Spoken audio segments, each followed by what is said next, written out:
one will continue to wonder though, because a lot of, you can see that from the visuals that we have here, that some citizens, we have a lot of citizens from other countries as well involved in this. If the testimony of the South African president is anything to go by, maybe there were discrepancies in terms of figures, but one thing is clear, that citizens of many countries will be here.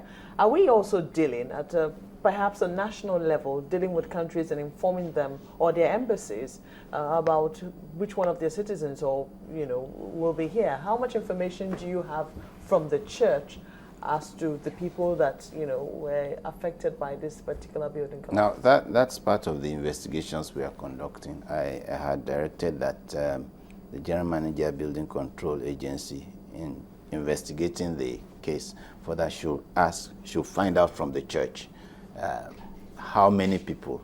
No, number one, we want to know what kind of guest house it was. Was it a regular guest house that had guest rooms?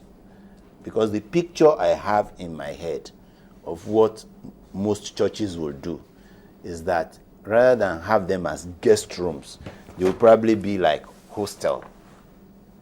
And in a hostel system, you just have the beds lined up.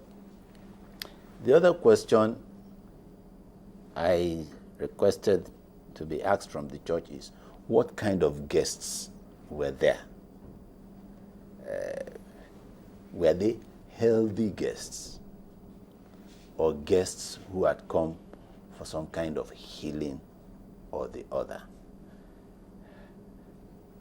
And my further fear was for them to find out what kind of illnesses did they come to heal, if they were sick guests, but it's the church that can let us know those who were admitted into that guest house. Are they giving you such information? Are you getting that from the church? I don't have a feedback from them yet. I know they had a meeting day before yesterday, but I don't have the report yet. I'm sure sometimes today or tomorrow I may be able to have them. Is it something you're also going to trace from the hospitals? Because we do know that there are survivors from this building collapse, 131 from the figure that you just quoted. Are you monitoring the hospitals to even find out any information? LASEMA is working on that. LASEMA is working on that. And, all of these things are happening almost at the same time. And we are concerned about how many people more can they salvage or how many people can they bring out. And I'm sure they are monitoring to be able to get more information. I'm just wondering, wouldn't it be, or is the state thinking about having a lot more conversation with religious organizations in the state about certain expectations from them for the state governments? For instance, we know we have an EVD outbreak here, so please, these are the requirements. If you have this, you will do well to provide us a list. If you're going to build, you will do well to have permission. If you're setting up public places, these are the standards or requirements that we expect you to comply with. Those kind of conversations to avoid this kind of scenario. We had done that in the past. First to note that I think within a month ago, His Excellency still had a meeting with religious leaders, especially when the Ebola case broke out. The Ministry of Fiscal Planning, in collaboration with its agencies, holds regular stakeholders meeting. I think only in August we had one in Etiosa. So we try to move from local government to local government, sensitizing them about the need to understand that construction is a science. It's not inherited, which most people think it is because their father built and they watched him while he built, so they're able to build, So construction is a science. I'm a town planner. I'm not a contractor. I'm not versed in construction. So if I have my building, I'm going to call in the experts.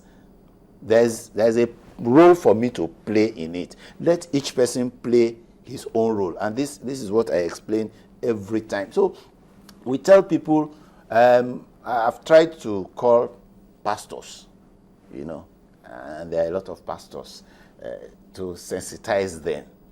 Because some people came to me some time ago and as I was refusing their permission, one day they came and said they had a message for me from the GO. I said, put the message in an envelope and drop it, because I expected it was a written thing. And they said they actually wanted to. I said, if the message is not, it's not something that can be put in, then you can go.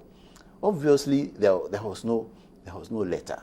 So it's a system where I've always urged that as church, as mosque, we need to set the examples, because those are avenues for showing how pure we are, how good we are.